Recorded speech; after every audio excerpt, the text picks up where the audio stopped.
వక్రతుండ మహాకాయ సూర్యకోటి సమప్రభా నిర్విఘ్నం కురు మే దేవా సర్వకార్యేషు సర్వదా. గురుబ్రహ్మా గురుర్విష్ణుః గురుర్దేవో మహేశ్వరః గురుః సాక్షాత్ పరబ్రహ్మ తస్మై శ్రీ గురవే నమః. ఓం ద్రాం దత్తాత్రేయాయ నమః. శ్రీ గురుదత్త జయ గురుదత్త. శ్రీ దత్త కథా సుధారణము. ఓం శ్రీ గురుదేవ దత్త. 18వ రోజు పారాయణం. శ్రీదత్త దేవుడు బోధించిన విషయము దృఢమగుటకు ఉపదేశము. ఓ రాజసత్తమా, నేనొలరించిన బోధ వలన చిత్తశుద్ధి కలిగి వైరాగ్యం ఉదయించినది. గురువుపై ప్రేమ, దైవమునందు భక్తి చిత్తశుద్ధితో కలుగును. నీ కోరిక తీరినట్లుగా ఆ విధానమును ఇట్లు చెప్పబోవుచున్నాను, శ్రద్ధగా ఆలకింపుము. తత్వ నిశ్చయకరమైన మధ్వాంగ్మయమును వినుము. విఘ్నులు దానినే ఉనికి అని అందురు. సమస్త సాధనలు ఆ ఉనికిని పొందుటకే. సాధన బలపడుటకు గురు సన్నిధానమును చేరవలెను. గురువాక్య శ్రవణముచే మహావాక్యార్థమును గ్రహించవలెను. అది ఏ తత్ అనగా అది అంటే దూరంగా ఉన్నదని అర్థము. త్వం అనగా నీవు అని, అసి అనగా అయి ఉన్నావు అనగా పూర్తి అర్థము. అది ఏ నీవై ఉన్నావు. ఏదైతే జగత్తుకు మూలము అని చెప్పబడినదో అది నీవే అనగా పరబ్రహ్మము అనగా నేను నీవు అని చెప్పుట అజ్ఞానము. నీవే నేను అనున్నది జ్ఞానము. శరీరధారుడు శరీరమును చూపి నేను అని శరీరముతో తాదాత్మ్య భావన కలిగి ఆత్మకు దూరమగుచున్నాడు. శరీరమును నేను కాదు, దానికి కలిగిన సుఖదుఖములతో మానవమానములతో నాకు సంబంధం లేదు అనుభావములను బలపరుచుకొనుటయే సాధన. అది కాక మరి ఒక యోగ సాధనా విధానము కూడా తెలిపెదను. ఇవి స్వానుభవములు. ఆసనము మొదలు యోగమునకు 6 అంగములు. వానికి యమ నియమములను జోడించి కొందరు అష్టాంగములన్నారు. అందు చివరిది సమాధి అనున్నది ఫలితము. కావున అది అంగమనుటకు వీలు లేదని యోగము సప్తాంగమేనని కొందరన్నారు. అందులో కూడా యమ నియమముల తొలగించినచో పంచాంగమే అయినది. మరికొందరు ఆసనమును తొలగించగా 4 అంగములందురు. ప్రాణాపాయము, ప్రత్యాహారము, ధారణ, ధ్యానము అన్నారు.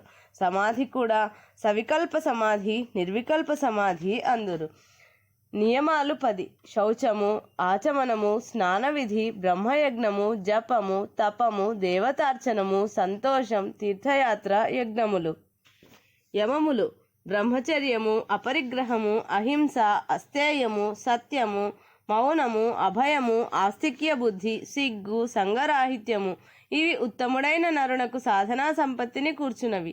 యోగాభ్యాసమునకై కూర్చుండు స్థలము ఎత్తుపల్లములు లేక సమముగా ఉండవలెను.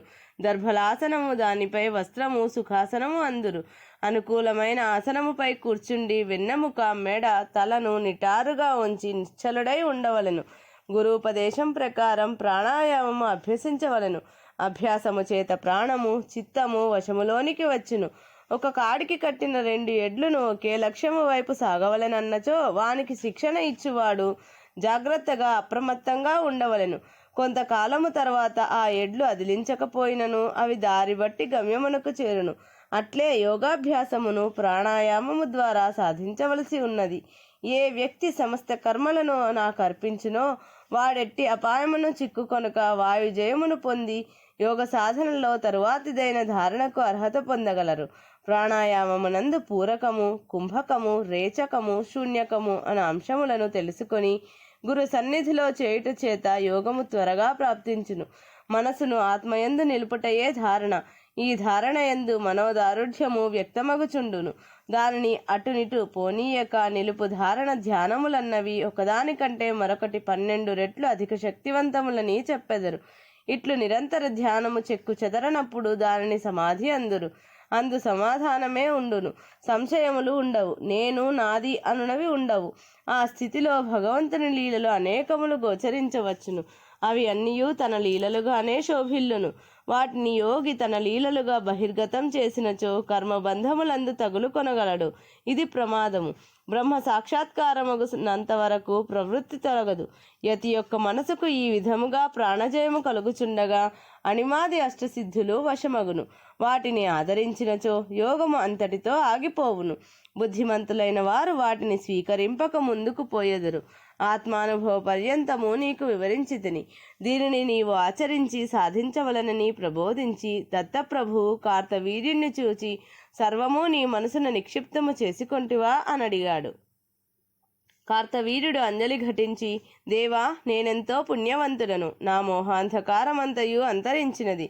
నీ వచనామృతమును తనివి తీరా గ్రోలితిని. అతి శీతలమును శాంతి ప్రదాతయు అతి పవిత్రమును సుమంగళమును సకల శుభప్రదమైన నీ పాదమే మాకు నిత్యము సేవింపతగినది. సంసారమును సాగర మధ్యమందు చిక్కుకొని భీతులైన వారికి అభయమిచ్చి ఈ నావను ఆవలి తీరానికి చేర్చగల పరమహంసవు నీవే.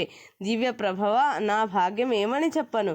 నిన్ను చేరి నా సంసార సాగరమును దాటు ఉపాయమును తెలుసుకొనగలిగితిని అని పరిపరి విధములుగా ప్రార్థన చేసి మ్రొక్కెను. అనగా శ్రీదత్త ప్రభువు, ఓ రాజా, నీ ఎదురుగానున్న గుహయందు నేను చెప్పిన విధి విధానముగా యోగమును అభ్యసించి బ్రహ్మానుసంధానము చేయ ప్రయత్నింపుము. తదుపరి నీ అనుభవములను నాకు తెలియజెప్పుమని సూచించెను. గురువాజ్ఞతో కార్తవీర్యుడు స్వస్వరూపానుభవమును పొందుట. తరువాతిట్లనెను, నీవిట్లు సాధన చేసినచో బ్రహ్మజ్ఞానము కలుగును, లేదా సమాధి స్థితి నీకు సిద్ధించును. ఆ దశలను చిరకాలం అనుభవించి కృతార్థుడవు కాగలవు అని కార్తవీర్యుని తలపైన దత్తప్రభువు తన కుడి చేయిని ఉంచి ఆశీర్వదించెను. గురువాజ్ఞ గైకొని కార్తవీర్యుడా గుహలో సమాధి స్థితిని పొందెను. కొన్ని సంవత్సరముల కాలము నెలల వలె గడిచిపోయెను. తర్వాత ఒకసారి బాహ్య ప్రజ్ఞ కలిగి దత్త ప్రభువుకు నమస్కరించెను. గురువు అతనిని ప్రేమతో కౌగిలించుకొనెను. మరికొంతకాలం అచటనే ఉండమనెను. రాజు అట్లే ఉండెను. దత్తస్వామి, రాజా, కాలము గడిచినట్లు నీకు తెలిసినదా? నీకు లోక వ్యవహారములేమైనా తలంపులోకి వచ్చినవా? నీ శరీరము ఆహారము పెట్టకున్నను పుష్టిగానే ఉన్నది కదా. తత్వము, యోగము, దాని సామర్థ్యము నీకు బాగుగా అర్థమైనదా అని అడిగాను. కార్తవీర్యుడిట్లుత్తరమిచ్చెను, దేవా, నేను నిన్ను తలచుకొని ధ్యానమునందు మునిగితిని. నాకు పరమానందానుభవమే కానీ తర్వాత ఏమీ తెలియదు. బాహ్యస్థితి కలిగినప్పుడు మాత్రమే కాలగతిని తెలుసుకొంటిని. పొందవలసిన దానిని పొందితిని. ఇదంతయు నీ కృపా విశేషము చేత లభించిన ఆనందమే కానీ ఇందు నా ప్రమేయము ప్రయత్నము ఏమీ లేదు. నీవు అనుగ్రహింపదలిచిన ఎటువంటి గడ్డిపోచ వంటి పనికిమాలిన వాడు కూడా మహారాజు కాగలడు. అందుకు నేనే నిదర్శనము అని పలికెను. తదుపరి కర్తవ్యము తమరే నిర్ణయించవలనని పలికెను. దత్తస్వామి ముందుగా స్నానము చేసిన ఆహారము స్వీకరించుమని చెప్పెను. మర్నాడు మరలా గుహలో కూర్చుని సాధన చేయుమనెను. రాజు అట్లు సమాధి స్థితిలో 1 సంవత్సర కాలము గడిపెను. దత్తుని కృపతో బాహ్యస్మృతి కలిగి గురునికి మ్రొక్కెను. గురుడు సంతసించి, నీ సంశయములన్నీ తీరినవా అని ఇట్లు బోధింపసాగెను. నేను సనాతన ధర్మమునకును సదాచారములకును వ్యతిరేకిని కాను. కానీ కొందరికి బుద్ధి వికసించుటకు, కొందరి ఎందుగల న్యూనమైన భావనలు తొలగించుట, వర్ణాశ్రమ ధర్మములందు సరియైన అవగాహన కలిగించుట కొరకు నేను అనేక రూపాలలో దర్శనమిచ్చుట నిజమే. సత్ అసత్ రూపములు రెండును సచ్చిదానంద పరమాత్మ నుండియే బహిర్గతమైనవన్న సత్యము వారికి బోధపరచుటకే నేనట్లు దర్శనమిత్తును. కానీ నా భక్తులు అట్లు నన్ను అనుసరించమని కాదు. కావున నీవు నీ సదాచారములనే ఆచరింపుము. నీకిప్పుడు తత్వం అవగతమైనది కదా. ఉత్తముడేది ఆచరించినా లోకము దానినే ఆచరించును. ఎవనికి ధనముపై కాంక్ష ఉండునో వానికి లాభ నష్టముల భయం ఉండును. యోగికి ఎటువంటి వారి పట్లనైనా ప్రేమయే కాని ద్వేషము, న్యూనతాభావం ఉండదు. రాజా, ఇక నీవు పుటము పెట్టిన బంగారం వలెనున్నావు. నీ రాజ్యమును సకల సమృద్ధిగా పరిపాలించుమని దీవించి పంపెనని వేదధర్ముడు దీపకునికి సూతులవారు మునులకు బోధించారు. ఇది శ్రీ 6వ అధ్యాయం సంపూర్ణం. ఇది శ్రీ దత్త కథాసుధారణం దత్త భాగవతం 18వ రోజు పారాయణము సంపూర్ణం.